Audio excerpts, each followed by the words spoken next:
Bab 476. Mati. Tidak seorang pun bisa menyelamatkanmu. Chen Yizhen tersenyum tipis. Dia begitu yakin bahwa dia dapat mengambil nyawa Su Yunyun. Padahal dia sudah tahu kalau Su Yunyun punya laki-laki yang cukup perkasa berpakaian hitam di sampingnya, dan juga gedung seni bela diri tempat Su Yunyun berada juga luar biasa, dengan tulisan, bela diri, di pintu gerbang depannya yang memancarkan aura bela diri yang kuat. Namun meski begitu, di matanya, membunuh Su Yunyun dengan satu jari tetap merupakan hal yang tak terelakkan. Inilah keyakinan mutlak yang dibawa oleh kekuatan dahsyat. Jari ini sudah membawa kekuatan penghancur saat turun ke kepala Su Yunyun. Su Yunyun tampak sama sekali tidak mau melakukannya. Tetapi saat menghadapi kekuasaan yang absolut, dia sudah menyerah untuk berjuang. Namun, pada saat kritis itu, aura yang menusuk surga tiba-tiba meletus dari halaman belakang balai seni bela diri, seolah-olah ada iblis yang terbangun, membuat hati orang-orang bergetar. Pada saat yang sama, sebatang pohon belalang tiba-tiba terentang dan langsung melilit tangan Chen Yizhen yang menekan.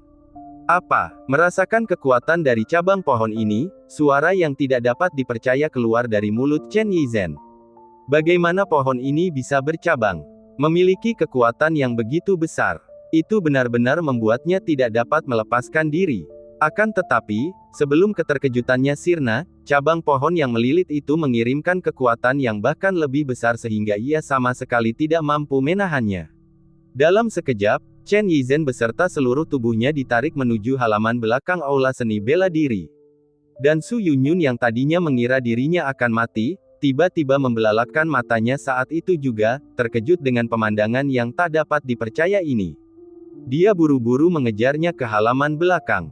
Tetapi ketika dia melihat kejadian di halaman belakang, dia menutup mulutnya karena takut, wajahnya pucat karena ketakutan. Dia melihat bahwa setelah Chen Yizhen ditarik ke halaman belakang oleh pohon belalang tua di halaman, seekor katak melompat keluar dari sumur di halaman belakang. Katak itu berkokok dua kali, membuka mulutnya penuh kekuatan melahap, dan menelan Chen Yizhen dalam satu tegukan. Setelah bersendawa puas dan melirik Su Yunyun sekali, ia melompat kembali ke dalam sumur. Dan pohon belalang yang meletus dengan aura mengepul, tampak seperti iblis yang mengejutkan, juga sepenuhnya tenang. Itu seperti tidak pernah terjadi apa-apa. Namun, saat halaman belakang kembali tenang, gelombang badai melanda hati Su Yunyun. Bahkan saat dia menjadi kaisar abadi di kehidupan sebelumnya, dia belum pernah melihat pemandangan yang begitu mengerikan. Butuh waktu lama baginya untuk menenangkan diri. Itu semua terjadi begitu cepat. Tetapi dari gerakan Chen Yizhen hingga ditelan katak, jaraknya tidak lebih dari 2 tarikan napas. Dan hanya dalam 2 tarikan napas pendek itu, Chen Yizhen sudah pergi. Meskipun ini bukan tubuh utama Chen Yizhen melainkan hanya inkarnasi, kekuatan inkarnasi ini setidaknya berada pada tingkat dewa mendalam. Bagi seorang dewa abadi yang lenyap seketika seperti ini, sungguh tidak dapat dipercaya. Dan dia akhirnya menyadari bahwa Lu Benwei sama sekali tidak berbohong padanya. Dia semakin mengerti mengapa Lu Benwei memarahinya karena berlarian sembarangan dan memanggilnya idiot. Ternyata, saat dia menghadapi ketiga lelaki tua tadi, dia tidak perlu lari sama sekali. Kalau saja dia tetap tinggal di aula bela diri, dia pasti akan aman. Lagi pula, aula seni bela diri ini memiliki sesuatu yang dapat langsung menelan bahkan inkarnasi Chen Yizhen. Badai apa yang mungkin ditimbulkan oleh ketiga lelaki tua itu? Sungguh menggelikan bahwa dia dengan cerdik mengaktifkan jimat teleportasi, memindahkan dirinya keluar dari benteng yang aman itu. Wajahnya penuh dengan tawa getir. Dia sekarang akhirnya mengerti bahwa dialah badut sesungguhnya. Setelah sekian lama, kekacauan dalam hati Su Yunyun akhirnya sedikit mereda. Pada saat ini, waktu untuk kelahiran kembali nirvananya juga berakhir. Bakat dan keberuntungan dirinya saat ini telah mengalami transformasi kualitatif, dan dasar kultivasinya serta indranya juga pulih dengan cepat. Namun, dia tidak bisa menunggu sampai sembuh total. Dia bergegas ke halaman belakang. Dia ingin mencari tahu, apa sebenarnya pohon belalang yang bergerak tadi malam itu. Dan seperti apakah keberadaan katak di dasar sumur itu. Namun dengan penglihatannya, dia tidak dapat mendeteksi petunjuk apapun. Sumur itu tetaplah sumur itu. Pohon belalang itu tetaplah pohon belalang itu, Tidak ada sesuatu yang aneh yang tampak terdeteksi, tidak pula aura lain yang tampak. Tetapi meskipun dengan indranya dia tidak dapat membedakan apapun dari pohon belalang dan katak, indranya yang sudah pulih memungkinkan dia untuk melihat sesuatu yang bahkan lebih luar biasa di gudang di sebelah dapur. Ruangan itu dipenuhi berbagai macam senjata, pedang, golok, tombak panjang, ditumpuk seperti sampah. Namun Su Yunyun menatapnya dengan mata terbelalak, bahkan tidak dapat mengatur napas. Karena selain senjata tingkat Sein dan tingkat Kaisar di benua Sungai Abadi, bahkan ada artefak di antara tumpukan senjata tersebut. Dan ada satu gantungan yang khususnya menarik perhatiannya. Apakah ini untuk menggantung pakaian? Dia berkedip dan hati-hati mengambil gantungan itu untuk memeriksanya. Tetapi saat dia memegang gantungan baju di tangannya, seluruh tubuhnya bergetar seolah tersambar petir, bergetar hebat. Ini adalah artefak abadi kelas atas. Bahkan suaranya pun bergetar sekarang. Pada saat ini, dia tidak bisa lagi mengungkapkan perasaannya dengan kata-kata. Artefak abadi kelas atas. Keberadaan macam apa itu? Bahkan di kehidupan sebelumnya, itu adalah kartu truf baginya. Selama bertahun-tahun menjadi kaisar abadi, dia hanya memiliki 2 artefak abadi kelas atas. Namun di sini, dia telah menemukan satu. Akan tetapi, dia baru saja meletakkan gantungan bajunya ketika dia melihat cangkul di sudut. Heran, itu juga merupakan artefak abadi tingkat atas. Ledakan, dampaknya menghantam pikirannya. Namun satu gelombang belum surut sebelum gelombang lain naik. Setelah cangkul, dia menemukan 7 atau 8 artefak abadi kelas atas lainnya. Ada parang, garu, sabit. Tanpa kecuali, semuanya ditumpuk di ruang penyimpanan seperti sampah. Su Yunyun begitu terkejut hingga dia tidak bisa berkata apa-apa, tubuhnya gemetar tak terkendali. Dia segera keluar dari ruang penyimpanan. Sebab jika hal ini terus berlanjut, sudah pasti akan berdampak pada kultivasinya. Tetapi yang tidak disangka-sangka ialah setelah meninggalkan ruang penyimpanan, ia menemukan lebih banyak lagi harta karun bermutu tinggi. Dari lukisan artistik dan kaligrafi hingga patung yang dipajang, dari cermin sebagai kebutuhan sehari-hari hingga payung, dari makanan anjing di mangkuk anjing hingga kayu bakar yang menumpuk di dapur, semuanya dapat ditemukan. Setiap orang, tidak kurang dari artefak abadi kelas atas. Su Yunyun tidak berani melihat lebih jauh. Ia segera mengambil ramuan dan duduk bermeditasi, karena pikirannya sudah tidak sanggup lagi menahan dampak seperti itu.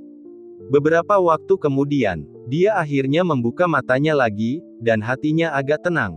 Sambil memperhatikan keadaan sekelilingnya, dia tidak dapat menahan desahan emosional dalam hatinya. Orang macam apa yang bisa menciptakan balai seni bela diri seperti itu? Tunggu, dia tiba-tiba teringat sesuatu dan berdiri. Master dari balai seni bela diri ini. Siapakah master dari balai bela diri ini? Tiba-tiba dia teringat pada master sekte-sekte langit dan bumi yang telah membawanya ke sini, Yi Feng yang berpakaian jubah putih, yang mengaku sangat sakti namun tampak seperti manusia biasa. Karena dia adalah penguasa balai bela diri ini, mungkinkah dia adalah seorang ahli super yang begitu kuatnya sehingga bahkan dia tidak bisa melihatnya.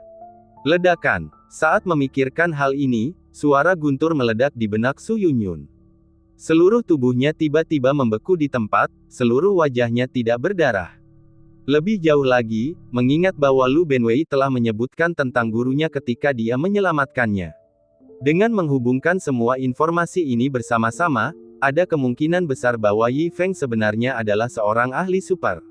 Menyadari hal ini, Su Yunyun terhuyung mundur. Ia merasa seolah-olah tidak bisa bernapas, dan di bawah dampak yang kuat pada pikiran dan jiwanya, ia tak terkendali memuntahkan seteguk darah. Namun, dia tidak peduli dengan dampaknya pada pikiran dan jiwanya. Wajah pucatnya penuh dengan ejekan terhadap dirinya sendiri. Karena dia akhirnya menyadari betapa menggelikannya dia. Betapa bodohnya otaknya sebelumnya. Bab 477. Persis seperti itu, Su Yunyun merasa gelisah dan terjaga sepanjang malam.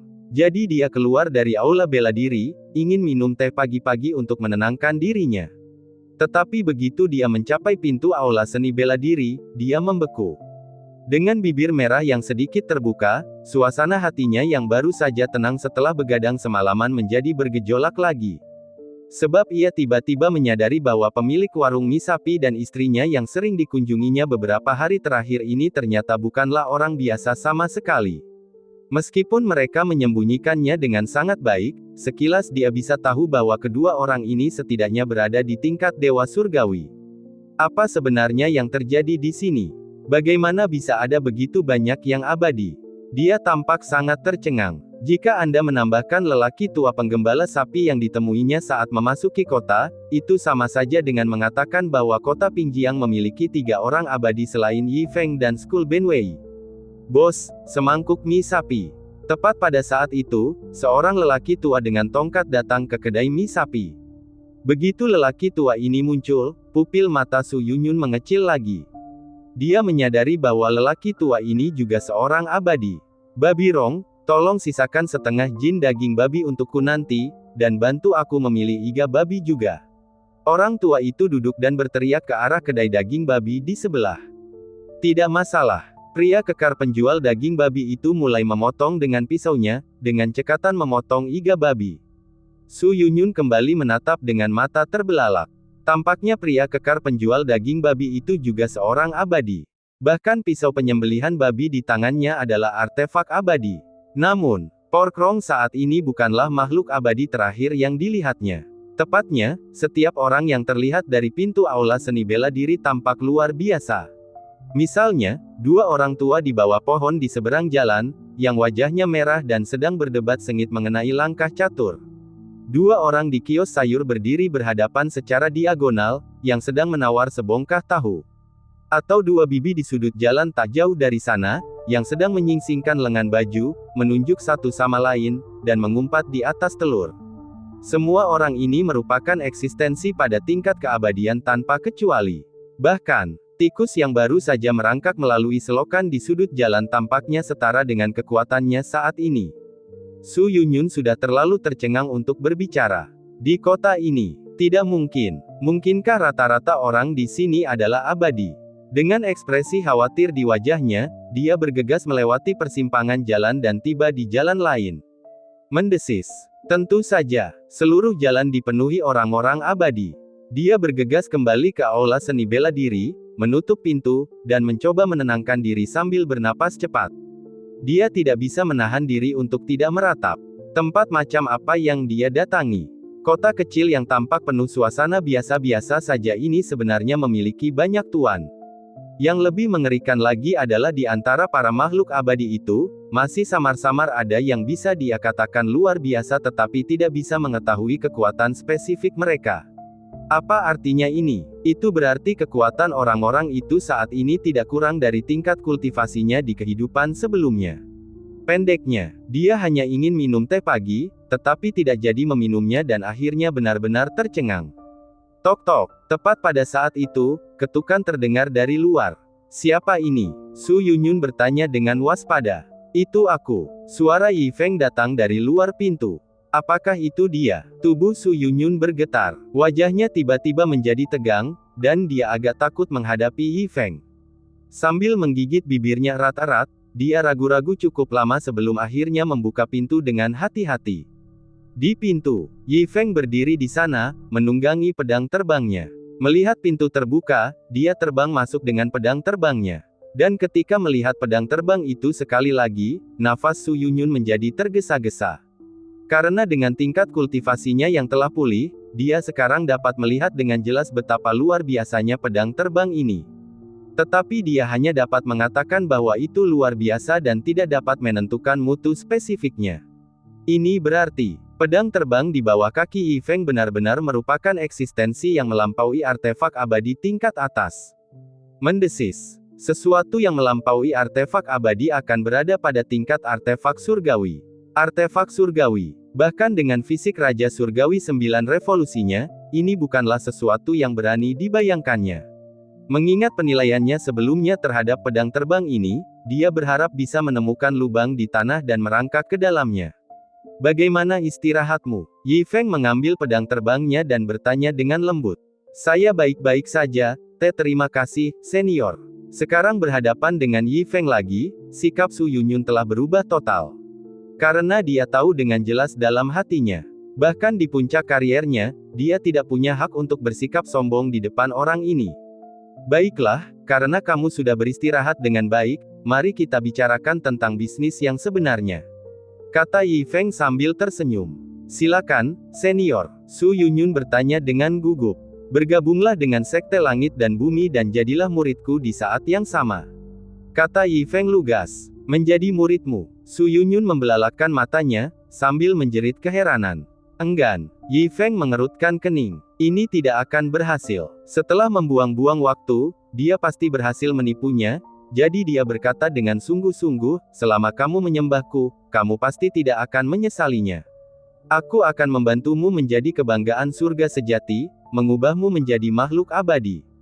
Bagaimanapun, membanggakan diri lebih baik daripada menipu. Yi Feng tidak takut untuk membanggakan diri. Pertama-tama membanggakan diri, lalu mencari tahu. Setelah berbicara, Yi Feng mengangkat kepalanya sedikit, bersikap seperti seorang ahli, diam-diam menunggu jawaban Su Yunyun. Menjadi makhluk abadi, itu berarti kau bisa membantuku naik langsung. Su Yunyun sangat terkejut dalam hatinya. Dia sudah sangat terkesan dengan semua yang tersedia di aula seni bela diri Yi Feng.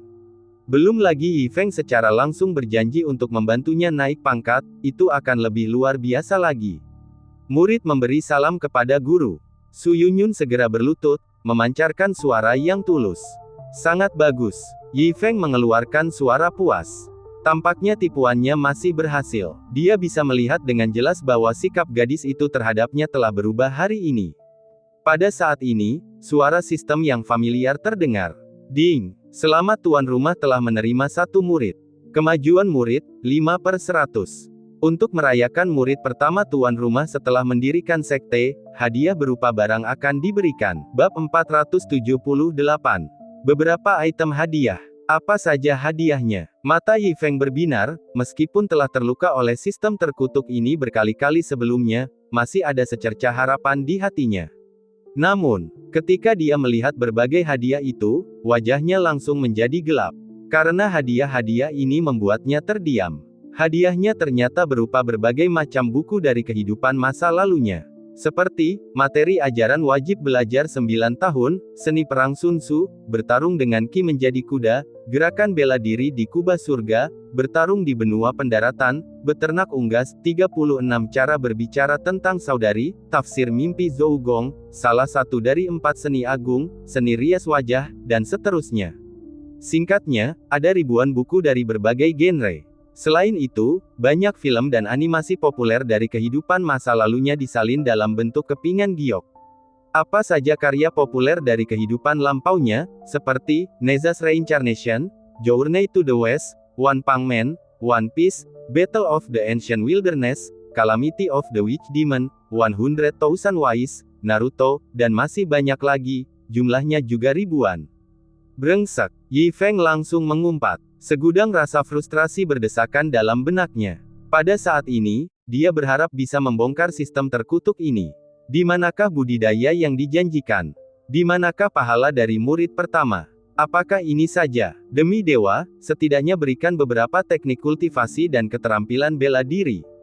Yi Feng benar-benar terdiam. Namun, untungnya, setelah mengalami pasang surut di bawah pengaturan sistem yang mengecewakan, bahkan orang seperti seniman bela diri terhebat di dunia, Luo Benwei telah diciptakan, jadi mengapa dia harus terganggu dengan hal ini? Jadi, dia cepat tenang. Lagi pula, setelah dipikir-pikir, buku-buku dan animasi ini adalah karya-karya terkenal dari kehidupan masa lalunya. Di masa depan, daripada hanya bermain kartu saat bosan, setidaknya dia bisa membaca novel atau menonton drama. Bangun. Yi Feng membantu Su Yunyun berdiri, hatinya merasa cukup puas. Meskipun gadis ini pernah menunjukkan beberapa masalah sikap sebelumnya, dia tetap menjadi salah satu orangnya sekarang. Meskipun target 100 pengikutnya masih jauh, dengan gadis ini, ia kini memiliki 4 pengikut. Tunggu sebentar. Tiba-tiba, Yi Feng merasakan ada sesuatu yang tidak beres. Dia tiba-tiba teringat bahwa sistem telah menunjukkan kemajuan tugas sebanyak 5 orang. Itu tidak benar. Dia hanya memiliki 4 murid yang memenuhi syarat, bukan? Mungkinkah ada kesalahan? Dia segera memanggil sistem. Periksa kemajuan tugas.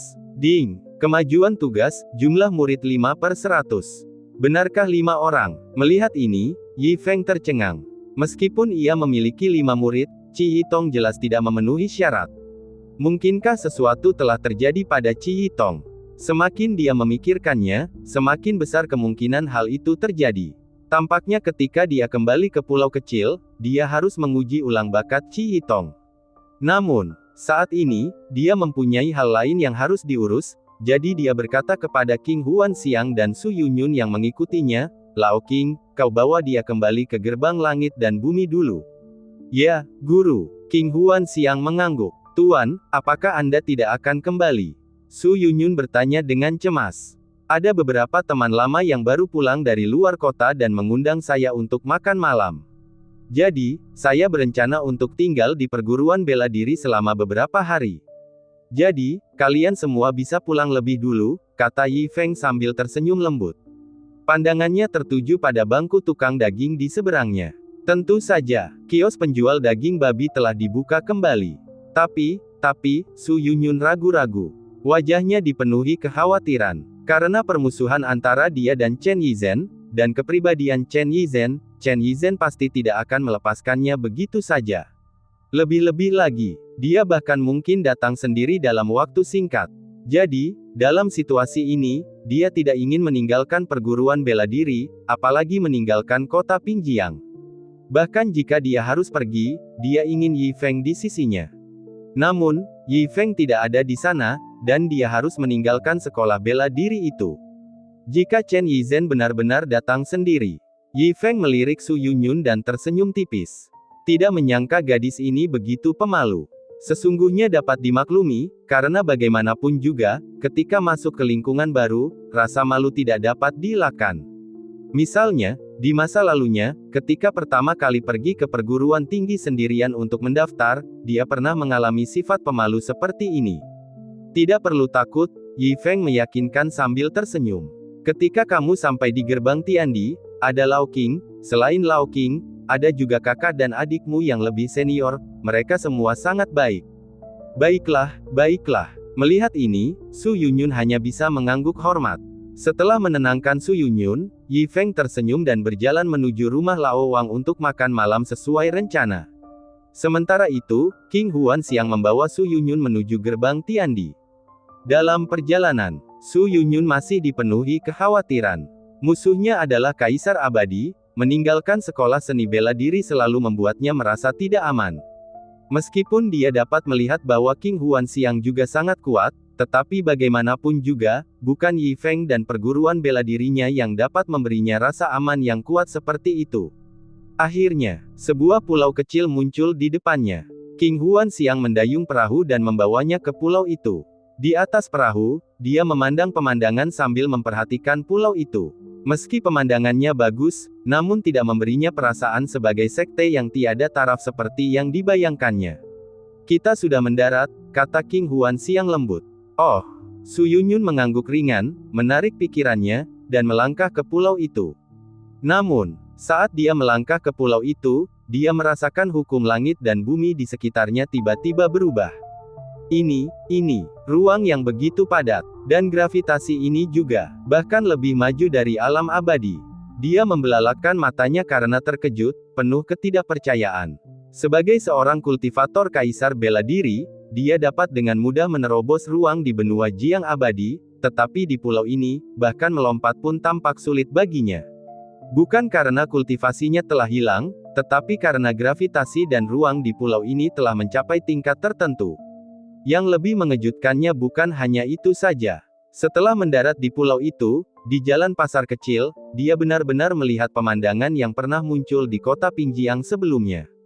Abadi di mana-mana, dan kekuatan para makhluk abadi di sini tampaknya lebih tinggi dari kekuatan di kota Pingjiang lebih dari satu tingkat.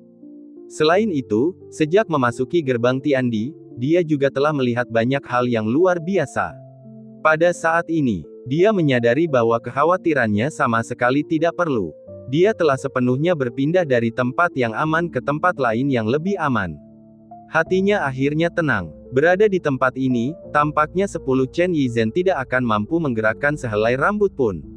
Sementara itu, Keadaan pikirannya telah mengalami perubahan secara diam-diam. Dirinya yang asli, selalu berpegang pada identitas kaisar abadi dari kehidupan sebelumnya dan merasa bangga memiliki fisik Raja Surgawi 9 Revolusi. Sekarang setelah dia berada di sini, dia menyadari betapa dangkalnya sudut pandang aslinya.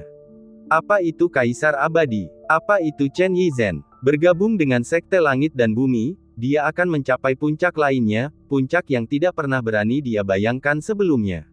Hari, hanya sekedar lewat begitu saja, begitu saja. Hei, sinetron ini benar-benar membosankan, mari kita beralih ke yang lain. Yi Feng berbaring di kursi malas di Sekte Langit dan Bumi, membaca gulungan sambil menyilangkan kaki, dalam suasana hati yang sangat baik. Sebab, setelah Su Yunyun, beberapa kejadian yang lebih menggembirakan terjadi. Pertama, dia menguji ulang bakat si gendut Chi Yitong dan, entah mengapa, si gendut ini benar-benar mencapai bakat biasa. Sepertinya dia secara tidak sengaja mendapatkan murid yang memenuhi sistem. Hal lain adalah, setelah Su Yunyun, beberapa murid datang untuk mencari magang, berkat brosur yang diberikan sistem kepadanya. Namun, murid-muridnya ini membuatnya terdiam. Dia menganggap mereka semua adalah pemuda yang berdedikasi pada kultivasi, berjuang untuk kemajuan. Namun siapa sangka, masing-masing lebih tidak bisa diandalkan daripada lainnya. Satu demi satu, para pendatang baru ini bersembunyi di perpustakaan, membaca novel dan menonton animasi tanpa makan. Sebaliknya, Chi Yitong tampaknya paling dapat diandalkan, memberinya camilan larut malam setiap hari. Baru-baru ini, ia bahkan menguasai mie goreng, yang memungkinkan Yi Feng menikmati berbagai rasa. Tetapi dengan murid-murid yang tidak dapat diandalkan ini, Yi Feng merasa dirinya sangat santai. Jika mereka meminta buku petunjuk kultivasi, teknik bela diri, dia benar-benar tidak akan tahu bagaimana cara menanganinya. Bab 479. Sementara Su Yunyun berdiri diam di samping Yi Feng, membantunya menuangkan teh dan menyediakan air. Di satu sisi, kondisi pikirannya juga dipengaruhi oleh Yi Feng dan membaik dengan cepat. Tepat saat itu, Zhong Qing datang berlari masuk. Melihat ini, Yi Feng meletakkan slip giok itu dan melihat ke arahnya. Salam, saudara seperguruan senior. Dan Su Yunyun juga bergegas menundukkan kepalanya untuk menyambutnya. Salam guru, adik seperguruan muda. Zhong Qing mengangguk ke arah mereka berdua, lalu berkata, Tuan, baru saja datang seorang laki-laki tolol dari luar, sombong sekali, dia tidak hanya melukai tetua Zhang yang sedang mendayung perahu, dia bahkan meneriaki nama Su Yunyun, katanya dia ingin membunuhnya, jadi aku membantainya hingga mati dengan satu gerakan. Apa, dia ingin membunuh adik seperguruanmu? Tatapan Yi Feng sedikit bergeser saat dia berkata, seret mayatnya dan biarkan aku memeriksanya. Adapun Su Yunyun, begitu mendengar orang itu datang menjemputnya, ia langsung menjadi gugup, sambil menebak-nebak dalam hatinya, siapa gerangan orang itu. Segera setelahnya, Zhong Qing menyeret mayat dari luar dan melemparkannya ke tanah. Melihat ini, Su Yunyun tiba-tiba membelalakkan matanya. Karena lelaki sombong yang disebutkan oleh kakak seperguruannya itu tidak lain adalah musuh bebuyutannya, Chen Yizhen. Terlebih lagi, ini bukan salah satu klon Chen Yizhen, tetapi tubuh aslinya yang sebenarnya. Namun sekarang, dia tergeletak di tanah seperti anjing mati, dan dilihat dari luka-lukanya, dia seharusnya terbunuh dalam satu serangan. Su Yunyun tidak dapat menahan diri untuk tidak mengalihkan pandangannya ke arah Zhong Qing. Semula, dia belum pernah melihat kemampuan apa yang dimiliki oleh saudara senior ini. Dia biasanya tampak jujur dan konyol seperti besi. Siapa yang mengira dia bisa mengalahkan Chen Yizhen dalam satu gerakan? Tapi sekali lagi, pikirkan kembali. Bahkan para lelaki dan perempuan tua di jalan luar pun memiliki kekuatan yang luar biasa, apalagi kakak seperguruannya yang lebih senior. Bagaimana mungkin murid guru mereka adalah orang biasa? Muridku, jangan takut, dia hanya sampah. Kakak seperguruanmu sudah mengurusnya untukmu. Yi Feng angkat bicara untuk menghibur Su Yunyun saat melihat reaksinya. Bagaimanapun juga, gadis adalah gadis. Melihat mayat seperti itu, mau tak mau mereka akan terkejut. Adapun dirinya sendiri, dia memang tidak menganggap serius mayat ini sama sekali. Bagaimanapun, ini adalah dunia fantasi. Setelah bertransmigrasi ke sini selama bertahun-tahun, dia telah melihat banyak pembunuhan. Beberapa mayat bukanlah masalah besar. Terlebih lagi, seseorang yang bahkan Zhong Qing dapat kalahkan dalam satu gerakan, apalagi yang bisa dia lakukan jika bukan sampah. Sama sekali tidak perlu khawatir tentang komplikasi atau masalah apapun setelahnya. Zhong Qing, sampah ini berani membuat masalah dan ingin menyakiti adik seperguruanmu. Seret mayatnya ke danau untuk memberi makan ikan. Yi Feng melambaikan tangannya untuk memerintahkan Zhong Qing. Baik, guru. Saya akan membuang sampah ini sekarang juga. Setelah mengatakan hal itu, Zhong Qing menyeret mayat itu pergi. Namun, mendengar guru dan kakak seperguruannya saling memaki Chen Yizhen sebagai sampah, ekspresi Su Yunyun menjadi sangat berwarna. Bagaimanapun, Chen Yizhen masih seorang kaisar abadi. Perlu diketahui, jika berita ini tersebar, siapa tahu kekacauan apa yang akan ditimbulkannya. Namun guru dan saudara seperguruannya sama sekali tidak menghiraukan hal ini. Mereka bahkan ingin menyeret mayat kaisar abadi yang terhormat dan memberikannya kepada ikan di danau. Melihat Yi Feng terus duduk di kursi malas sambil membaca lembaran giok itu, tidak menganggapnya serius sama sekali, kekaguman Su Yunyun padanya telah mencapai puncaknya. Seperti apakah sosok master sejati? Mungkin di dunia ini, hanya orang seperti gurunya yang tidak gentar apapun yang terjadi, yang dapat disebut guru sejati.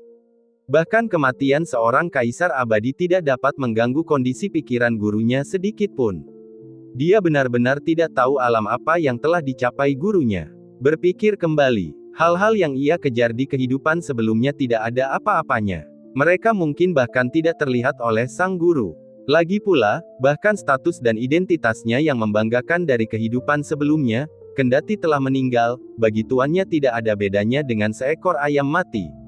Namun, senang sekali rasanya dilindungi dan didukung seperti ini. Su Yunyun sangat menikmati perasaan ini. Dia tidak pernah mengalami perasaan seperti itu di kehidupan sebelumnya. Lagi pula, mengingat identitasnya sebagai kaisar wanita saat itu, dialah yang selalu mendukung orang lain. Tepat saat itu, dia mengalihkan pandangannya ke arah tempat penyimpanan kitab suci, sekilas ekspresi terkejut tampak di matanya. Di dalam gudang kitab suci, termasuk Ci Yitong, semuanya menundukkan kepala, tampak kerasukan saat membolak-balik buku di tangan mereka. Komik, Balcape, ini sungguh bagus. Karena itu aku jadi botak, hahaha. Seorang lelaki botak berjubah berdiri, mengepalkan tangannya erat-erat, cahaya terang bersinar di matanya. Mulai sekarang, apapun yang bisa diselesaikan dengan tinju, untuk apa aku membutuhkan pedang? Setelah berkata demikian, dia langsung merusakkan pedang pusaka hidupnya di tempat itu juga. Pada saat yang sama, di pantai berpasir di tepi danau, seorang pria berjongkok di tanah, mengawinkan seekor ayam betina dan seekor ayam jantan. Mengikuti petunjuk dalam buku, cara beternak unggas, di tangannya, ia mulai mengerami telur-telur yang telah diletakkan ayam betina itu. Setengah hari kemudian, seekor anak ayam keluar dari cangkangnya. Terlebih lagi, anak ayam ini memiliki jejak bulu berwarna pelangi di sekujur tubuhnya, berkilauan dengan cahaya yang menyilaukan. Melihat hal itu, laki-laki itu tertawa terbahak-bahak. Haha, garis keturunan Phoenix Surgawi, aku benar-benar telah membiakkan seekor ayam dengan garis keturunan Phoenix Surgawi. Sebagai penerus generasi ke-18 dari garis keturunan penjinak binatang, aku pasti akan membawa kemuliaan bagi para leluhurku, tidak, aku akan melampaui para leluhurku. Hahaha, pada saat yang sama, di sebuah tebing terpencil dekat gerbang langit dan bumi, seorang lelaki berjanggut sedang memegang buku berjudul 1 Miliar Lelucon yang Membosankan. Sambil mempelajarinya dengan saksama, dia terus-menerus memasukkan dan mencabut pedang panjangnya. Hal ini terus berlanjut dalam siklus yang tiada akhir. Selama waktu ini, Wu Chang'an yang telah berlatih teknik melarikan diri dari bumi di kejauhan tiba-tiba muncul dari tanah. Namun, tepat setelah keluar, dia diselimuti oleh kekuatan tak terlihat. Tubuhnya bergerak tak terkendali saat dia berlutut di tanah, kedua tangannya terentang di depannya seolah-olah hendak menangkap sebilah pisau dengan tangan kosong.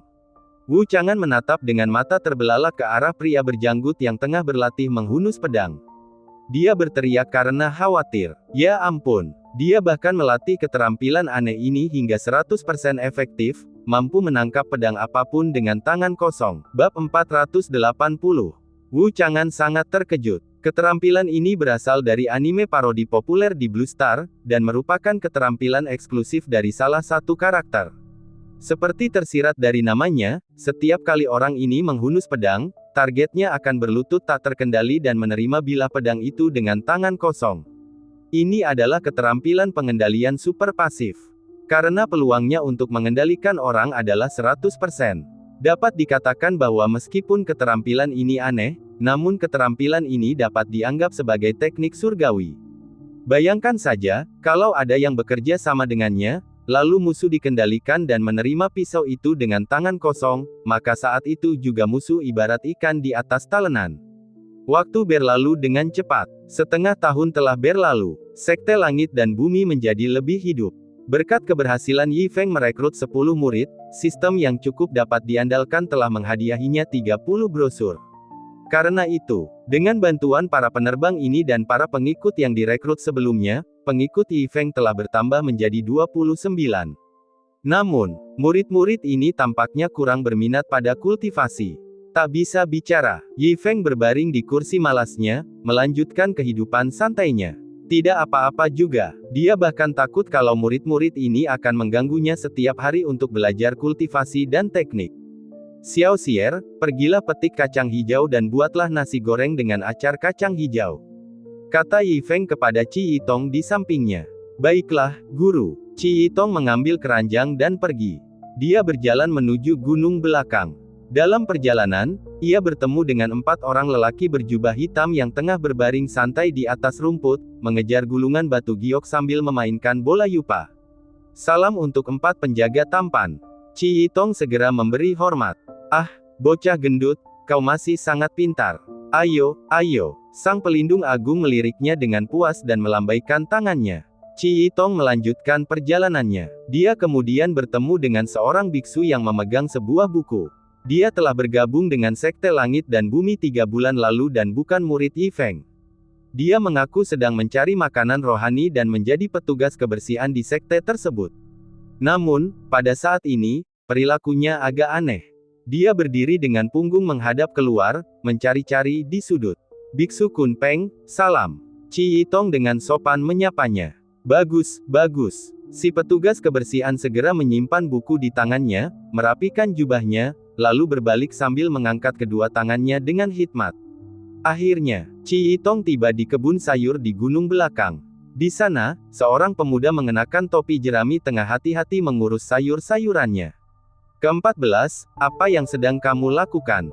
Teriak Qi Yitong. Oh, jadi kakak senior keempat. Sen Nong, pemuda bertopi jerami, menoleh dengan senyum lembut dan berkata lembut, sayuran ini baru saja diserang hama. Serangga ini tampaknya memiliki kultivasi sekuat dewa, jadi aku akan membersihkannya. Jika aku tidak membersihkannya, serangga ini mungkin akan menjadi dewa. Oh, kalau begitu kamu lanjutkan saja bersih-bersihnya. Aku akan memetik kacang hijau untuk tuan.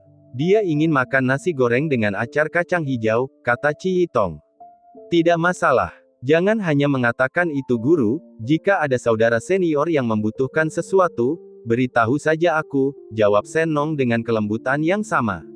Baik, adik kecil, kalau ada yang ingin kau makan, silakan saja katakan padaku, jawab Qi Yitong dengan ramah. Ngomong-ngomong, kakak senior keempat, kakak senior ke-13 sepertinya sedang mencarimu. Kau harus pergi dan melihat apa yang dia butuhkan. Sen Nong meremas beberapa serangga di tangannya dan berkata kepada Qi Yitong. Baiklah, aku akan pergi dan melihat. Bisakah kamu membantuku memetik kacang hijau, adik muda?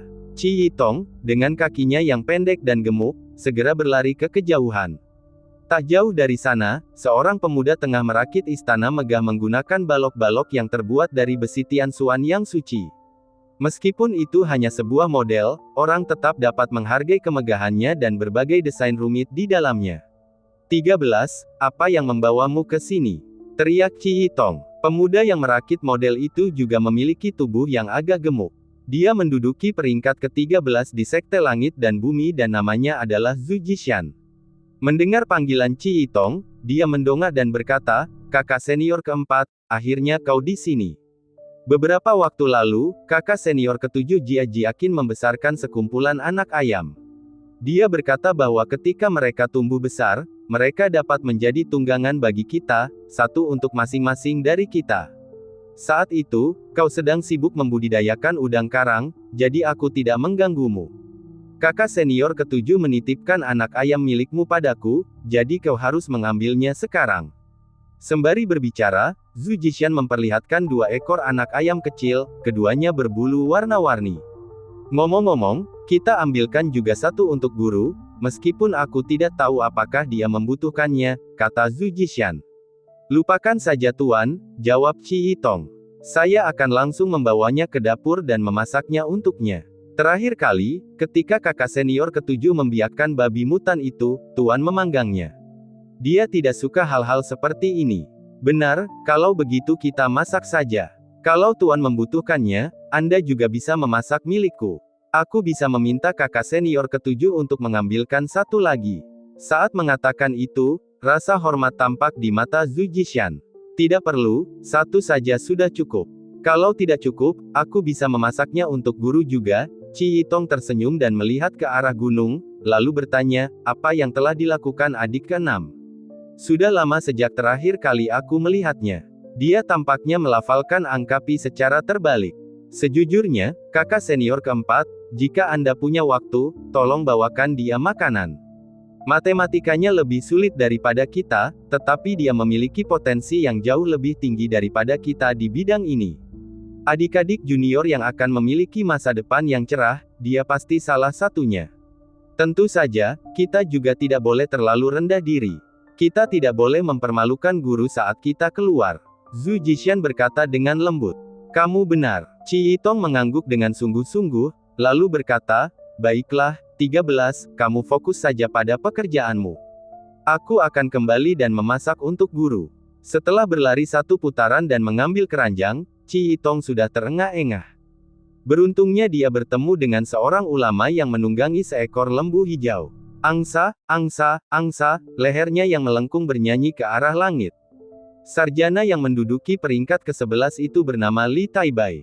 Ia memiliki sebilah pisau hijau sepanjang 3 kaki yang tersembunyi di lengan bajunya, dan sambil menunggangi lembu, ia menggumamkan baris-baris puisi. Oh, ini kakak senior keempat.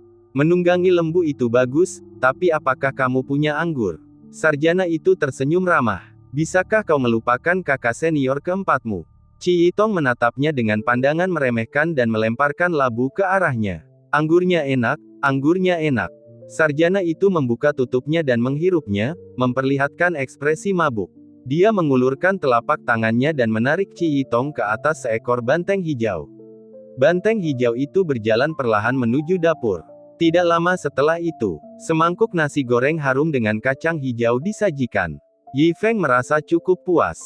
Saya meminta bertemu dengan guru. Tepat pada saat itu, seorang pemuda berpakaian sipil mendekat dan berlutut, sambil berkata dengan hormat, "Guru, ada sesuatu yang terjadi di rumah saya. Saya harus kembali, dan saya ingin meminta persetujuan guru." "Oh, berapa jumlah kalian dan siapa nama kalian?" Yi Feng menyingkirkan nasi gorengnya. Meskipun dia memiliki kesan tentang murid ini, dia baru saja tiba dan Yi Feng tidak tahu tentang pangkatnya atau bahkan namanya. "Guru, muridmu berada di peringkat 28 dan bernama Xiao Zhan." Pemuda itu menjawab dengan hormat. "Oh, 28, ya. Ada urusan mendesak apa di rumahmu yang mengharuskanmu kembali?" Yi Feng tak dapat menahan diri untuk bertanya.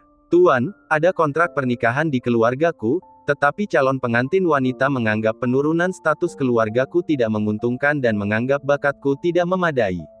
Dia datang ke rumahku dan memaksaku untuk membatalkan pertunangan." Mata Xiao Zhan berkedip dengan sedikit kesuraman dan rasa sakit saat dia menundukkan kepalanya. Membatalkan pertunangan. Yi Feng mengerutkan alisnya. Hal ini tentu saja mengundang kebencian. Karena muridnya dipaksa membatalkan pertunangannya, sebagai gurunya, dia harus melakukan sesuatu. "Kalau begitu, kamu boleh pulang. Aku akan mengirim beberapa saudara senior untuk membantumu." Yi Feng khawatir anak ini akan mengalami masalah, dan dengan lebih banyak orang akan memberikan dukungan tambahan. Jadi dia berbalik dan memberi instruksi kepada Su Yunyun di belakangnya, "Murid, temani nomor 28 dalam perjalanan ini secara pribadi dan bawa beberapa orang lagi." Ya, Guru. Su Yunyun mengangguk dengan hormat. Pada saat yang sama, cahaya dingin melintas di matanya. Berani menindas adik laki-lakinya, mereka sama saja dengan mencari kematian. Mata Xiao Zhan juga berbinar. Dia sendiri tidak memiliki kultivasi dan baru saja mulai belajar, jadi dia tidak memiliki keyakinan dalam perjalanan pulang ini. Namun sekarang dia dapat membawa serta beberapa saudara senior, meskipun dia tidak tahu kekuatan mereka, itu masih memberinya sedikit keyakinan dalam hatinya. Bab 481. Gerbang Gunung Sekte Langit dan Bumi. Di bawah pemanggilan Su Yunyun, beberapa murid telah berkumpul. Ada Li Jin yang saleh, memegang pedang panjang. Ada Bai Qiyu yang berdahi lebar dan berbahu lebar. Rekan murid Xiao sudah kembali mendahului kita. Ayo berangkat setelah rekan murid ke-18 tiba. Su Yunyun memberi instruksi. Apa, teman murid 18? Kakak kelima, kau juga memanggil murid ke-18? Li Jin bertanya dengan alis berkerut dan ekspresi serius. Tentu saja, kita sesama saudara dan saudari sehati. Su Yunyun mengangguk dengan sungguh-sungguh. Setelah mendengar ini, dahi Li Jin langsung berkeringat dingin. Kakak kelima, kurasa tidak perlu melakukan itu, Li Jin berkata dengan suara gemetar, saat murid ke-18 mulai berkelahi, dia terlalu menakutkan. Saat terprovokasi, dia bahkan menyerang orang-orangnya sendiri dan sering melakukan bom bunuh diri. Setelah mendengar ini, alis Su Yunyun berkerut. Sepertinya dia juga teringat sesuatu, tubuhnya tak dapat menahan gemetar dan menggigil. Memang benar bahwa muridnya yang ke-18 ini seperti itu. Tidak ada yang dapat menghentikannya saat dia menjadi gila, bahkan dia sebagai kakak bela diri seniornya. Jadi dia pun mulai ragu-ragu, bertanya-tanya apakah dia harus menelepon Old 18. Namun, sebelum dia bisa mengambil keputusan, sesosok tubuh terbalut perban tiba-tiba muncul di kejauhan. Tak lain dan tak bukan adalah Hong Fengkuang yang berada di peringkat 18. Saat dia berjalan, dia terus memutar lehernya, senyum jahat menutupi wajahnya. Saya dengar akan ada pertarungan lain. Aku hanya ingin tahu berapa banyak musuh yang akan ada kali ini. Jika ada cukup banyak orang, akan sangat bagus untuk melakukan bom bunuh diri di pusat itu. Pemandangan mayat-mayat dan anggota tubuh yang hancur, darah dan tubuh di mana-mana itu pasti akan menjadi tontonan yang menarik. Aksi artistik ini benar-benar membuat saya menantikannya. Sudut bibirnya terangkat saat dia bergumam. Mendengar perkataan Hong Fengkuang, semua orang di sekitarnya langsung merinding. Hanya setelah banyak bujukan dan janji berulang Hong Fengkuang untuk tidak melakukan bom bunuh diri, semua orang akhirnya bersiap untuk berangkat dengan lega. Tujuan mereka adalah di dunia virtual. Pada saat ini di dunia virtual. Di dalam kota Tianxing, Kekaisaran Changqiong. Di sebuah restoran mewah. Tempat itu dipenuhi orang-orang, semuanya tokoh berpengaruh di dalam dan sekitar kota Tianxing. Namun, orang-orang ini sekarang dengan hormat bersulang anggur untuk dua orang yang duduk di meja utama, ekspresi mereka penuh dengan kerendahan hati. Di kursi utama, dia adalah wanita cantik yang angkuh dan anggun. Menghadapi ejekan dari orang-orang ini, dia tidak mempedulikan mereka, meninggalkan seorang pria tua di sampingnya untuk menyapa mereka dengan santai sebagai gantinya. Tatapan matanya sengaja atau tidak sengaja menatap ke arah kepala keluarga Xiao yang terdiam, Xiao Yun di antara mereka. Menyadari tatapan wanita itu, alis Xiao Yun menegang. Wanita di hadapannya bernama Liu Nanyan, dari kota tetangga keluarga Liu. Selama beberapa ratus tahun terakhir, keluarga Liu selalu bergantung pada dukungan keluarga Xiao, sehingga mereka berkembang pesat. Oleh karena itu, 20 tahun yang lalu, generasi keluarga Liu sebelumnya telah menjodohkan Liu Nanyan dengan putranya Xiao Zhan untuk membalas rasa terima kasih mereka. Namun Liu Ruyan yang sekarang sudah tidak sama lagi. Ia ternyata memiliki bakat luar biasa dan menjadi kesayangan semua sekte di Kekaisaran Changqiong, dan akhirnya masuk ke gerbang sekte Tianling. Di bawah asuhan sekte Tianling yang cermat, Liu Ruyan tidak mengecewakan. Hanya dalam 3 tahun, dia berhasil menembus alam manusia abadi. Manusia abadi, mungkin tidak banyak di dunia virtual. Namun usianya baru 20 sekarang. Seorang manusia abadi berusia 20 tahun yang prestasinya di masa depan tidak terbatas. Jadi dia juga menjadi gadis suci sekte Tianling, dipersiapkan untuk menjadi penerus berikutnya. Identitas ini mempunyai bobot yang besar. Meski keluarga Xiao hampir tidak dapat dianggap sebagai salah satu penguasa kota Tianxing, Sekte Tianling adalah penguasa seluruh wilayah selatan, bahkan memiliki hubungan dekat dengan ibu kota kekaisaran. Kesenjangan kekuatan mereka bagaikan langit dan bumi. Jadi, beberapa hari yang lalu, Liu Nanyan dan para tetua Sekte Tianling telah datang ke keluarga Xiao. Secara langsung mengungkapkan keinginan mereka untuk membatalkan pertunangan. Meski membatalkan pertunangan merupakan penghinaan besar di dunia maya, yang bahkan akan mencoreng nama baik keluarganya di pilar aib, Xiao Yun memahami dalam hatinya status Liu Nanyan saat ini dan status putranya. Segalanya berubah. Jadi dalam hatinya, Xiao Yun tidak ingin berpegang teguh pada cabang zaitun ini. Hanya saja putranya telah menjalani hidup yang penuh frustrasi. Dulunya ia memiliki bakat yang tidak kalah dengan Liu Nanyan, tetapi langit yang tidak adil menyebabkan ia mengalami musibah yang menyebabkan semua kultivasinya hilang. Dan sekarang pertunangannya dibatalkan. Bagaimana ia bisa menerima pukulan seperti itu? Maka pada awalnya Xiao Yun tidak menyetujui permintaan Liu Nanyan, dan mengatakan ia baru akan mengambil keputusan setelah Xiao Zhan pulang dari latihan pengalamannya di luar. Ia tidak berguna sebagai seorang ayah, membiarkan putranya menanggung beban ini. Jadi menurutnya, setuju untuk membatalkan pertunangan itu sah-sah saja, tetapi ia harus mendapatkan persetujuan dari putranya secara pribadi. Lewat sini, dia bisa menjaga harga diri putranya yang telah mengalami nasib sial seperti itu.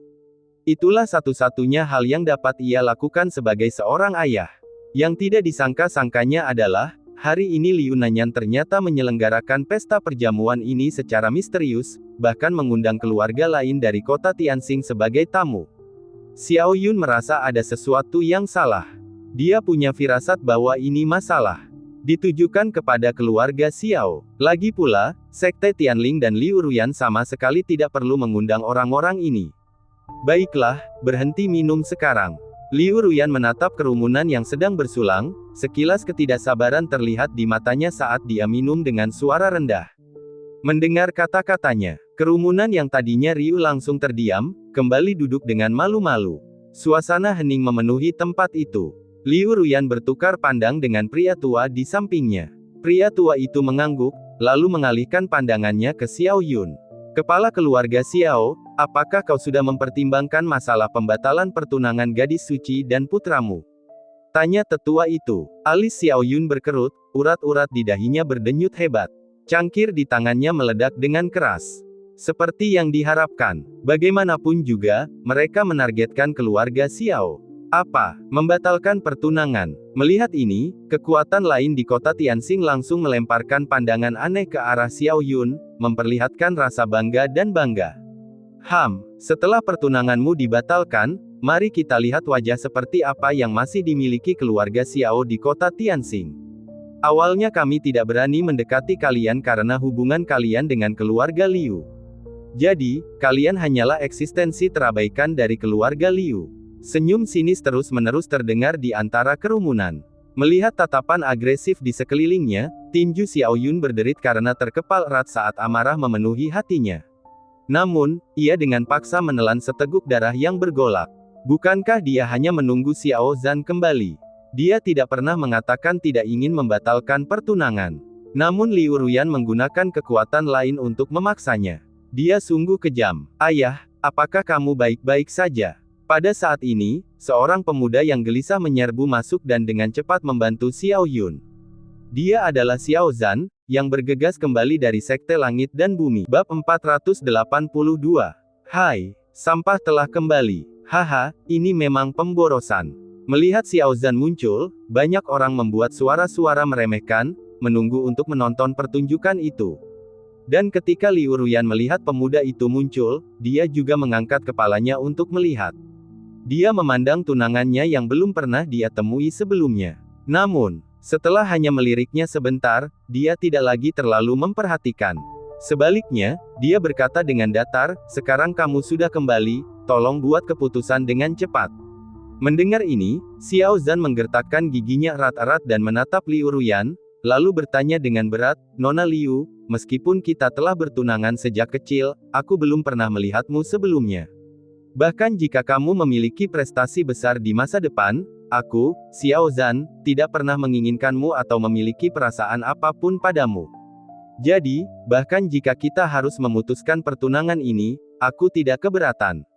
Namun, memutuskan pertunangan adalah hal yang wajar, tetapi mengapa kalian mengumpulkan begitu banyak orang di sini hari ini? Apakah kalian dengan sengaja ingin mempermalukan keluarga Xiaoku, dengan sengaja ingin mempermalukan ayahku? Liu Ruyan mengangkat kepalanya sedikit untuk melihat Xiao Yun. Tuan Muda Xiao, Anda salah paham. Saya tidak bermaksud mempermalukan Anda, saya hanya ingin mengundang semua orang untuk menjadi saksi. Bagaimanapun, semua yang hadir adalah pasukan terdekat dari kota Tianxing, dan mereka selalu tahu tentang keluarga Liu dan Xiao kita. Liu Ruyan berkata dengan ringan. Saksi, saksi apa? Menyaksikan keluarga Xiaoku dicampakkan. Xiao Zhan berkata dengan mata merah, lagi pula, kedua keluarga kita adalah sahabat karib. Tepatnya, keluarga Xiaoku telah memberikan bantuan besar kepada keluarga Liumu. Bagaimana posisi keluarga Xiaoku? Bagaimana posisi ayahku? Saya bilang, Anda salah paham. Pada saat yang sama, mohon jangan terus-terusan menyebut tentang kasih karunia dan kebaikan. Liu Ruyan menjelaskan tanpa ekspresi. Setelah mengatakan itu, dia mengeluarkan sebuah kotak giok yang indah, lalu mengeluarkan sebilah pedang panjang yang berkilauan. Kotak itu berisi pil tingkat menengah, Tongxian dan pedang ini adalah artefak abadi tingkat menengah, pedang Xia Guang. Ada juga cincin penyimpanan dengan sejumlah besar sumber daya di dalamnya. Asalkan kamu setuju untuk memutuskan pertunangan, kamu boleh mengambil semua barang ini. Jadi yang kumaksud dengan saksi adalah aku hanya ingin semua orang tahu bahwa keluarga Liuku tidak begitu tidak berperasaan, dan kami juga bukan tipe yang melupakan teman lama setelah meraih kesuksesan. Bahkan jika aku memutuskan pertunangan denganmu, aku akan tetap memberikan kompensasi yang pantas kepada keluarga Xiaomu. Liu Ruyan berkata dengan ringan. Begitu kata-kata Liu Ruyan terucap, orang banyak langsung berteriak kaget. Itu sebenarnya pil abadi tingkat menengah. Benar sekali, ada juga artefak abadi tingkat menengah pedang Xia Guang. Seperti yang diharapkan dari Sekte Tianling, sungguh murah hati. Keserakahan bersinar di mata semua orang. Mereka harus tahu bahwa tidak satu pun di antara mereka yang memiliki artefak abadi tingkat rendah, apalagi tingkat menengah. Jika mereka memiliki harta seperti pedang Xia Guang, mereka akan mampu bertarung di atas level mereka. Cukup untuk ditunjukkan. Berat artefak abadi tingkat menengah. Xiao Zhan, keluarga Xiaomu sudah puas, jangan menuntut terlalu banyak. Nona Liu sudah memberimu pil abadi dan artefak tingkat menengah, apalagi yang kau inginkan. Benar sekali, apa kau lihat Xiao Zhan itu sampah, apa dia pantas untuk Nona Liu? Berhentilah merusak reputasinya tanpa malu-malu. Benar sekali, cepatlah dan setujui Nona Liu. Dia sudah sangat baik hati kepada keluargamu. Kerumunan itu kembali membuat serangkaian suara berkicau. Baiklah, sungguh rencana yang bagus. Pada saat ini, Xiao Zhan hampir menancapkan kukunya ke dagingnya. Matanya berkedip-kedip dengan kebencian dan keengganan yang kuat. Dia membenci kekurangan kekuatannya sendiri. Jika hari ini dia punya kekuatan yang cukup, bagaimana mungkin dia dan ayahnya bisa dipermalukan seperti itu? Apa yang dilakukan Liu Ruyan? Tidak diragukan lagi bahwa dia menganggap dirinya berbudi luhur setelah bertindak seperti seorang pelacur. Pertama-tama, keluarga Xiao tidak enggan memutuskan pertunangan, dan bahkan tidak membutuhkan kompensasi apapun. Namun, hal-hal seharusnya tidak terjadi seperti ini.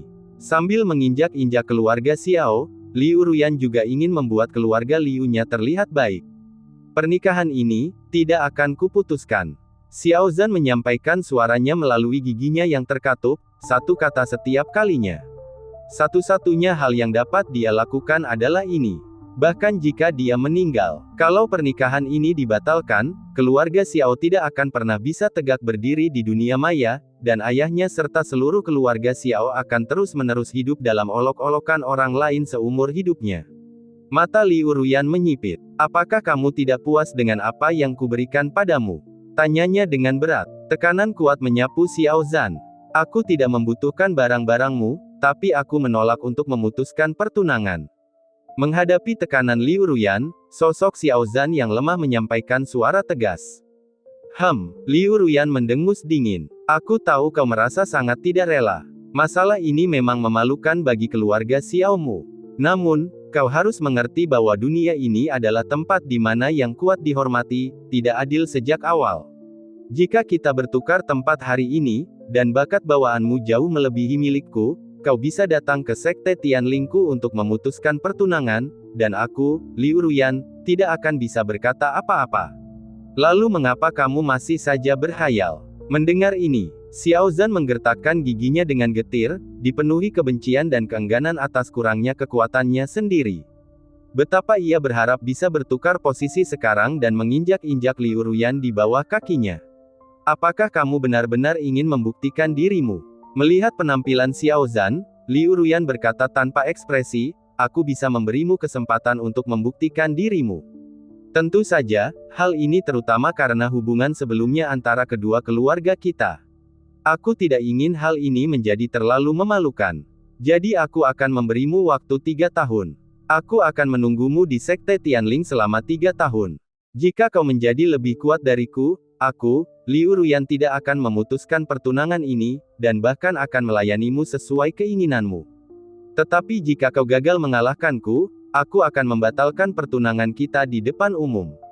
Bagaimana menurutmu? Liu Ruyan menatap Xiao Zhan dengan ringan, menunggu jawabannya. Sosok Xiao Zhan gemetar, dan wajahnya dipenuhi tawa getir. Bagaimana mungkin dia tidak melihat bahwa wanita ini yakin dia tidak akan mempunyai prestasi dalam 3 tahun, dan kalaupun dia berprestasi, dia sama sekali tidak akan mampu melampauinya. Bagaimanapun, yang satu adalah tuan muda yang tidak berguna dari sebuah keluarga kecil. Yang satunya lagi adalah putri kebanggaan Sekte Tianling. Bagaimana mereka bisa membandingkannya? Dan ketika 3 tahun telah lewat, dia akan memutuskan pertunangannya dan menjaga reputasinya, tanpa terlihat tidak berperasaan. Sedangkan Xiao Zhan, dia akan menanggung kehinaan dan hidup dalam hinaan selamanya. Sungguh rencana yang jitu. Saat Xiao Zhan merasa tidak berdaya dan tidak tahu harus berbuat apa, sebuah suara dingin tiba-tiba terdengar dari luar. Kamu pikir kamu siapa? Beranikah kau bicara tentang 3 tahun, berarti kau terlalu memikirkan dirimu sendiri. Berlututlah di hadapan muridku dan jadilah lembu dan kudanya, 3 hari sudah cukup. Saat suara itu berakhir, sekelompok orang berjalan masuk perlahan, dipimpin oleh seorang wanita berpakaian putih yang dingin dan sombong. Bab 483. Tiba-tiba, beberapa orang muncul dan langsung menarik perhatian semua orang. Tidak peduli apakah itu Liu Ruyan atau penduduk kota Tianxing, atau ayah Xiao Zhan, Xiao Yun, mereka tidak terkecuali. Siapakah orang-orang ini, sehingga berani seperti itu? Beraninya berbicara kepada Liu Ruyan seperti ini. Namun, di hadapan tatapan semua orang, Su Yunyun yang memimpin mereka tetap tenang, berdiri tegap dan gagah, dengan aura percaya diri yang memenuhi tempat kejadian, seolah-olah dia telah terlahir sebagai seorang ratu. Alis Liu Ruyan berkerut erat. Karena dia merasakan ancaman besar dari Su Yunyun, saat dia muncul, dia menutupi cahaya asli Liu Ruyan, membuatnya yang seharusnya mempesona, menjadi redup dan tidak berkilau. Tentu saja, orang-orang lain di belakang Su Yunyun juga menarik perhatiannya. Pria dengan pedang panjang itu, dengan ekspresi wajah yang saleh, memiliki aura keadilan dan integritas seperti seberkas cahaya. Dan laki-laki yang satunya lagi, terbungkus perban, dengan seringai di wajahnya saat dia dengan arogan melihat sekeliling, membuatnya merasakan sedikit bahaya. Kalian ini siapa? Akhirnya, Liu Ruyan bertanya dengan suara rendah. Kami adalah kakak dan adik senior Xiao Zhan, kata Su Yunyun ringan. Saat kata-kata Su Yunyun diucapkan, terjadi keributan di tempat kejadian. Termasuk ayah Xiao Zhan, Xiao Yun yang wajahnya penuh kebingungan. Xiao Zhan tidak berguna sejak dia masih kecil, dan tidak pernah bergabung dengan sekte manapun. Dari mana datangnya kelompok saudara dan saudari senior ini?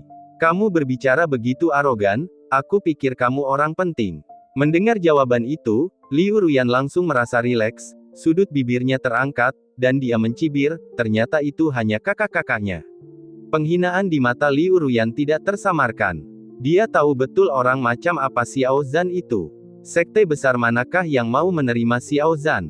Ditambah lagi, ketika dia melihat Su Yunyun dan yang lainnya tadi, meskipun dia samar-samar merasakan mereka luar biasa, dia tidak menyadari bahwa mereka memiliki kultivasi yang sangat kuat. Karena demikianlah masalahnya, jelaslah betapa tinggi status dan kekuatan yang dimiliki orang-orang ini. Demi wajah keluarga Xiao, aku tidak akan repot-repot berurusan denganmu. Tetapi apakah kamu yakin dengan apa yang baru saja kamu katakan, 3 hari? Liu Ruyan mengangkat dagunya dan bertanya.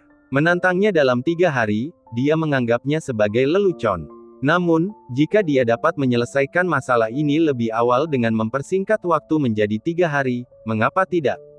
Tentu saja, Su Yunyun mengangguk ringan. Sangat bagus. Liu Ruyan mengangkat sudut bibirnya, lalu berbalik menatap Xiao Zhan. Xiao Zhan memasang ekspresi kesulitan.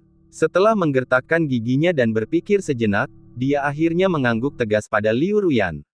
Apakah kamu sungguh yakin? Jangan menarik kembali kata-katamu nanti, dengan mengatakan bahwa aku, Liu Ruyan, memaksamu tanpa memberimu atau keluarga Xiao kesempatan. Liu Ruyan mengangkat dagunya dan bertanya. Tepat saat Xiao Zhan hendak berbicara, Xiao Yun dengan cepat menghentikan Xiao Zhan dan bertanya, Zaner, apakah kamu benar-benar yakin? Ayah, mereka benar-benar kakak dan adikku. Aku bersedia mempercayai mereka, Xiao Zhan menjelaskan dengan lembut kepada Xiao Yun, dan dengan kasar menceritakan kepadanya tentang gerbang Tianmen. Ayah, meskipun aku belum melihat keterampilan mereka sejak bergabung dengan gerbang Tianmen, aku samar-samar merasa mereka luar biasa. Juga, selebaran dari hari itu. Xiao Zhan lalu melanjutkan dengan menjelaskan selebaran ajaib itu secara rinci. Jadi, apapun yang terjadi, saya sudah sangat bersyukur mereka bisa datang ke sini untuk membantu saya, bahkan jika kita benar-benar tidak bisa menang, apa bedanya 3 tahun dan 3 hari? Mendengar ini, Xiao Yun tidak tahu harus berkata apa. Dia mendesah dalam hati, dan hanya bisa berharap bahwa saudara-saudara senior ini sama luar biasanya seperti yang dirasakan Xiao Zhan. Saya yakin, 3 hari lagi, kita akan bertemu di Sekte Tianling. Kalau aku kalah darimu, pertunangan akan dibatalkan saat itu juga. Xiao Zhan menatap tajam ke arah Liu Ruyan dan berbicara. Hahaha. Namun, tepat setelah Xiao Zhan mengonfirmasinya, ledakan tawa meriah terdengar di sebelahnya. Xiao Zhan, oh Xiao Zhan, siapa kamu? Beraninya kamu melontarkan kata-kata sombong seperti itu dan menantang Nona Liu Ruyan dalam 3 hari. Kakak-kakak seniormu itu jelas-jelas berusaha menjebakmu, tapi kau malah percaya omong kosong mereka. Benar, kau seharusnya bisa menjaga harga dirimu selama 3 tahun lagi, tapi sekarang kau akan segera menjadi bahan tertawaan. Jangan bilang begitu, 3 tahun atau 3 hari, toh hasilnya akan sama saja. Dia mungkin menyerah saja untuk berjuang. Hahaha, suara ejekan itu sungguh memekakkan telinga. Namun Xiao Zhan masih tampak teguh dalam tekadnya, membenarkan periode 3 hari itu. Meskipun dia belum lama berada di gerbang Tianmen, dan bahkan bergabung secara misterius, sejak dia mendapatkan brosur dan datang ke gerbang Tianmen, dia mempunyai firasat samar, gerbang Tianmen adalah titik balik dalam hidupnya. Lagi pula, kakak-kakak laki-laki dan perempuannya yang lebih senior biasanya tidak menunjukkan keahlian apapun, tetapi Xiao Zhan selalu merasa mereka bukan orang biasa. Terlebih lagi, di gerbang Tianmen, dia merasakan kehangatan yang belum pernah ada sebelumnya. Tidak ada seorang pun di sana yang akan memandang rendah dirinya karena tidak berguna. Sebaliknya, semua saudara senior peduli padanya. Bahkan saat kembali kali ini, sang guru masih mengirimkan saudara-saudari senior untuk mendukungnya. Jadi, Xiao Zhan bersedia mempercayai mereka. Meski masih belum ada ketegangan dan dia kalah setelah 3 hari. Dia tidak menyesal. Baiklah, jangka waktu 3 hari telah ditetapkan. Saya harap semua yang hadir dapat memberikan kesaksian. Liu Ruyan berkata dengan ringan. Jangan khawatir, Nona Liu Ruyan.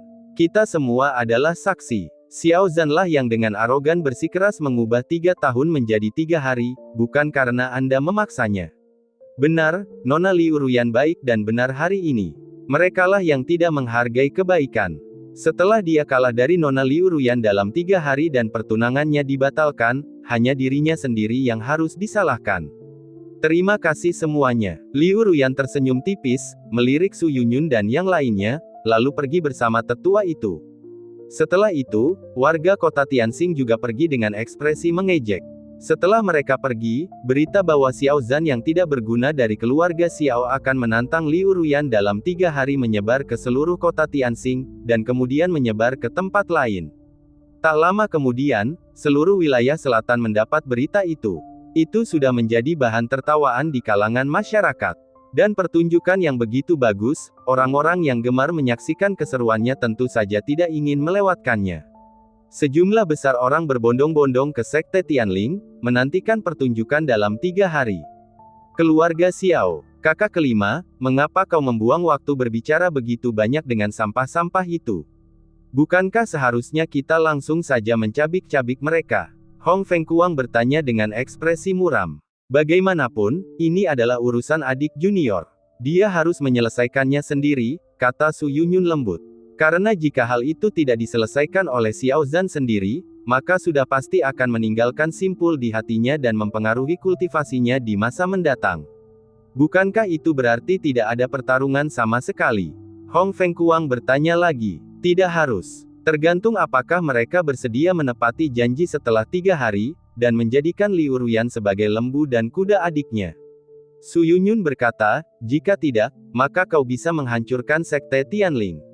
Oh, mendengar bahwa ia dapat menghancurkan seluruh sekte, mata Hong Fengkuang berbinar, berkedip penuh harap, jika aku tahu, saudari, mengapa repot-repot dengan 3 hari? 3/4 jam sudah cukup. Aku sudah tidak sabar untuk pergi. Su Yunyun tidak dapat menahan diri untuk tidak memutar matanya ke arahnya. 3 hari itu bukan untuk adik laki-laki Xiao Zhan, tapi untuk adik laki-laki Bai Qiyu. Su Yunyun berkata tanpa daya, sejak dia botak, dia tidak bisa terbang lagi. Oh, benar, Hong Fengkuang mengangguk bodoh. Sekarang setelah dipikir-pikir lagi, ke-10 kakak laki-laki senior mereka, Bai Qiyu, masih setengah jalan. Bahkan jika mereka berbalik sekarang dan berlari ke Sekte Tianling, masih akan memakan waktu 3 hari. Akan tetapi, setelah mendengar percakapan antara para murid ini, Xiao Yun yang berada di samping, mengerutkan kening dengan ekspresi rumit di wajahnya. Meskipun sebelumnya dia bersedia mempercayai pikiran anaknya, berharap agar orang-orang itu benar-benar mempunyai kemampuan dan kartu truf, serta benar-benar dapat memikirkan sesuatu yang dapat menyebabkan suatu kecelakaan 3 hari kemudian.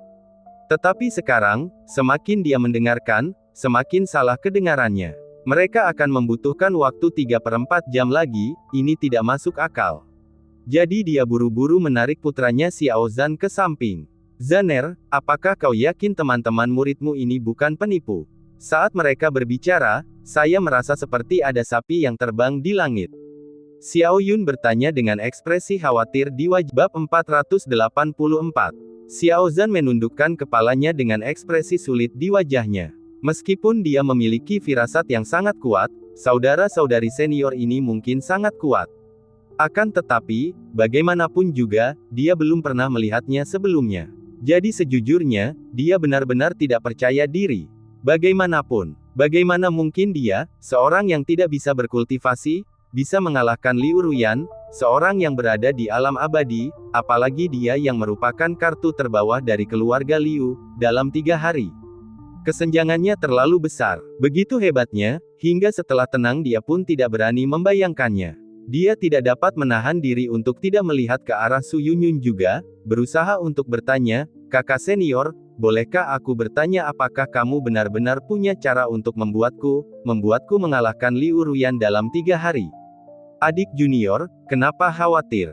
Grandmaster sudah merencanakannya untukmu, kata Su Yunyun lembut.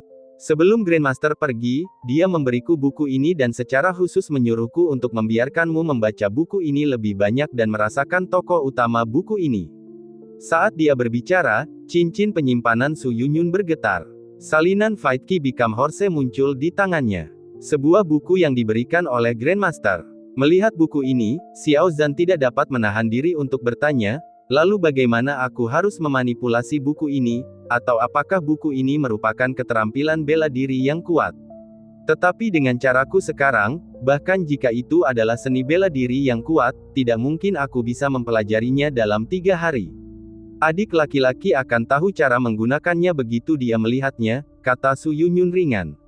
Baiklah, baiklah. Xiao Zhan mengambil buku di tangannya dengan setengah percaya, menatap 4 kata melawan Qi menjadi kuda di sampul buku, lalu perlahan membukanya.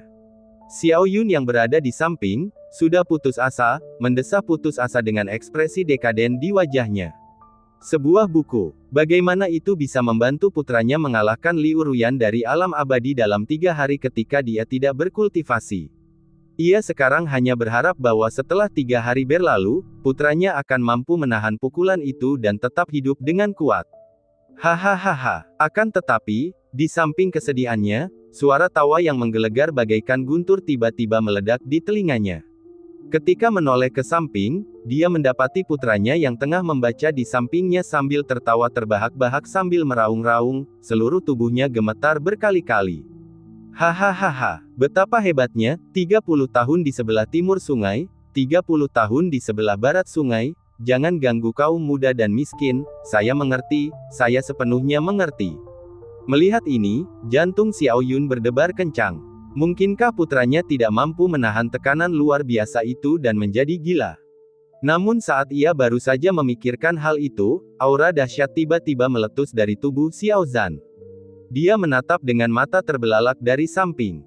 Kemudian dia mendapati, bahwa anaknya yang tidak berguna dan tidak memiliki kekuatan sedikit pun, kerajaannya bangkit bagaikan menaiki perahu terbang.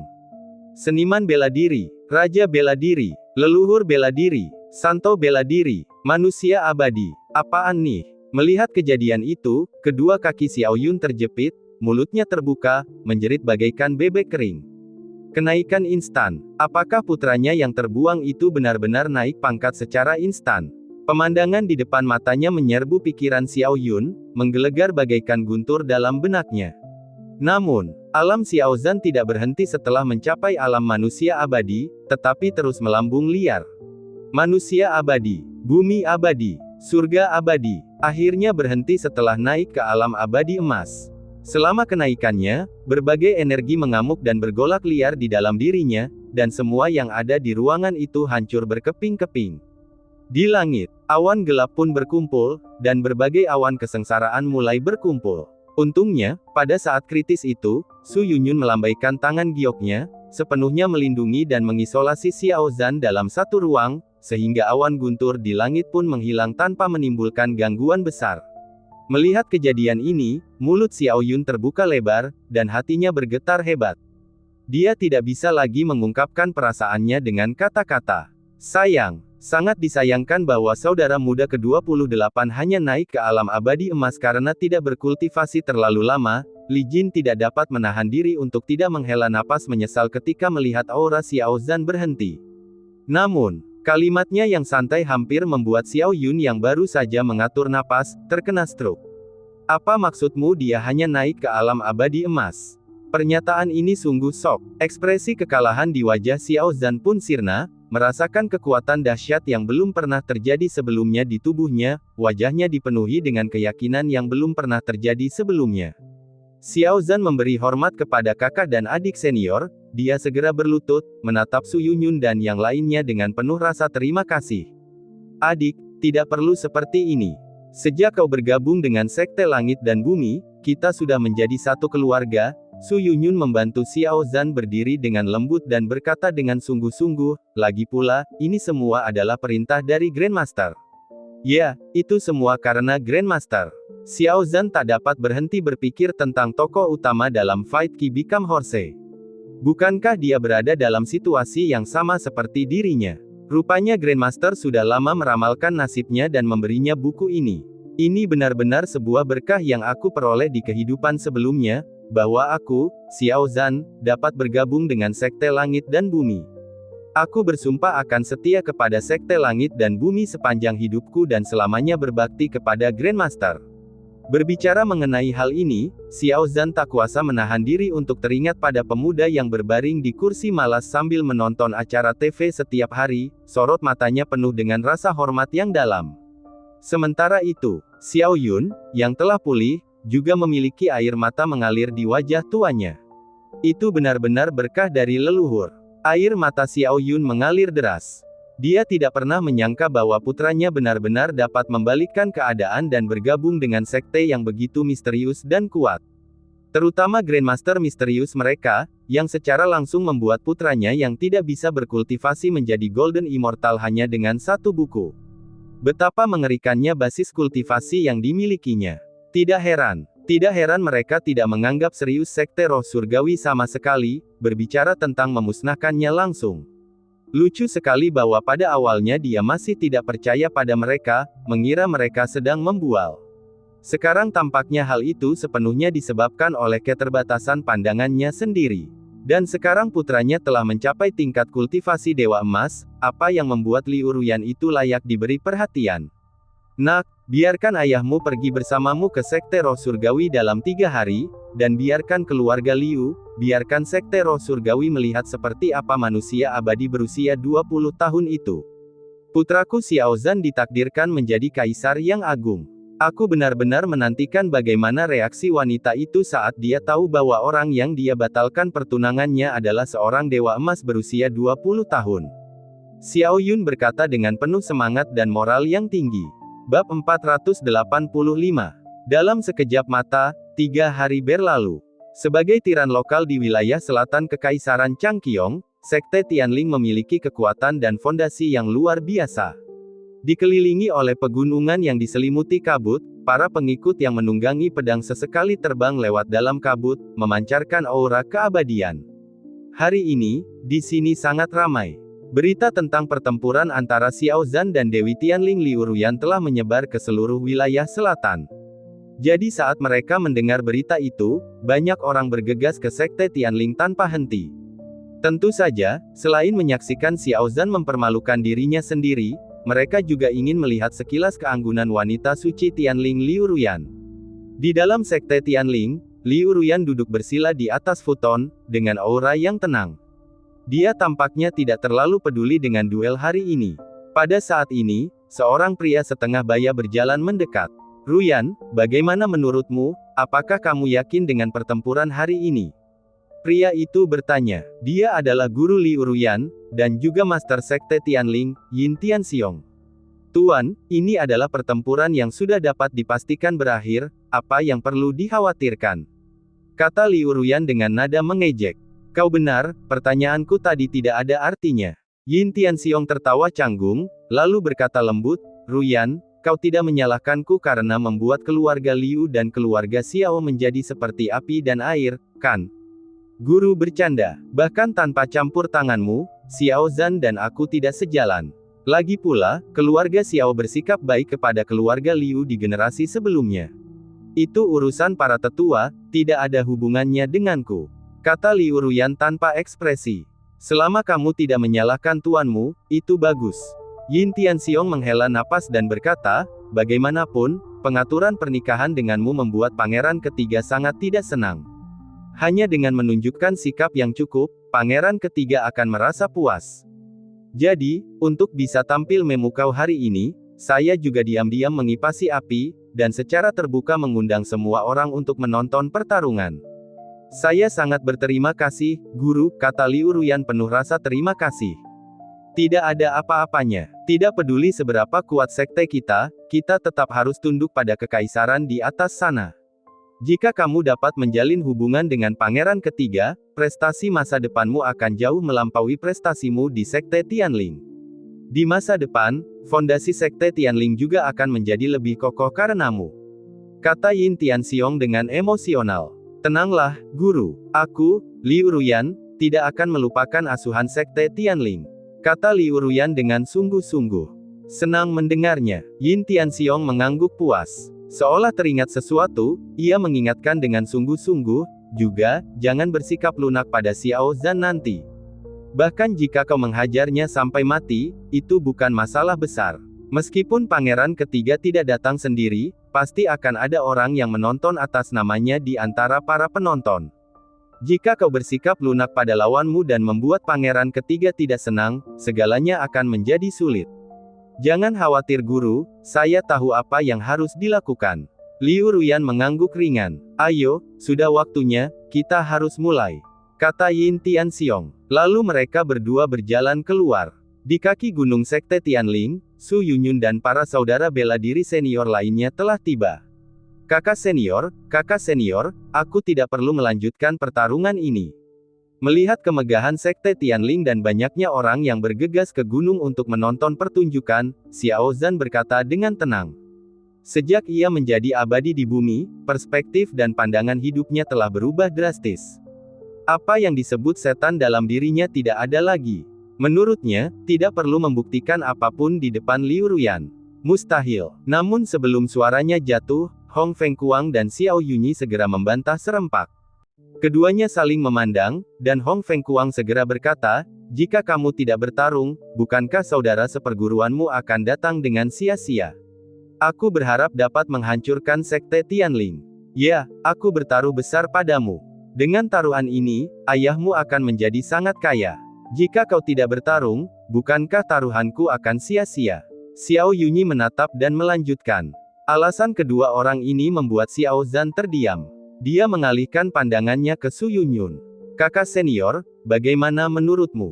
Tanyanya. Adik seperguruan, meskipun aku mengerti pikiranmu, bukankah tindakanmu akan dianggap pengecut? Su Yunyun menegur dengan serius, itu bukan gaya Sekte Langit dan Bumi kita. Begitu ya, kakak senior. Xiao Zhan tiba-tiba menyadari, dan menatap ke arah Sekte Tianling dengan tekad. Pada saat ini, sebuah cincin besar telah didirikan di alun-alun Sekte Tianling. Dan di sekitar ring, ratusan ribu penonton telah berkumpul. Orang suci Tianling Liu Ruyan telah tiba lebih awal dan sedang menunggu di atas ring. Mengenakan pakaian putih hari ini, kecantikannya bagaikan bunga teratai salju yang sedang mekar penuh, membuatnya menjadi pusat perhatian seluruh tempat.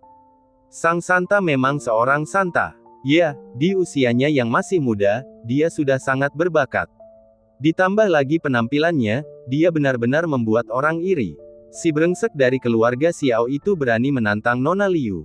Dia benar-benar tidak tahu ketinggian surga. Kehadirannya mengundang sorak-sorai fanatik dari banyak orang di tempat itu.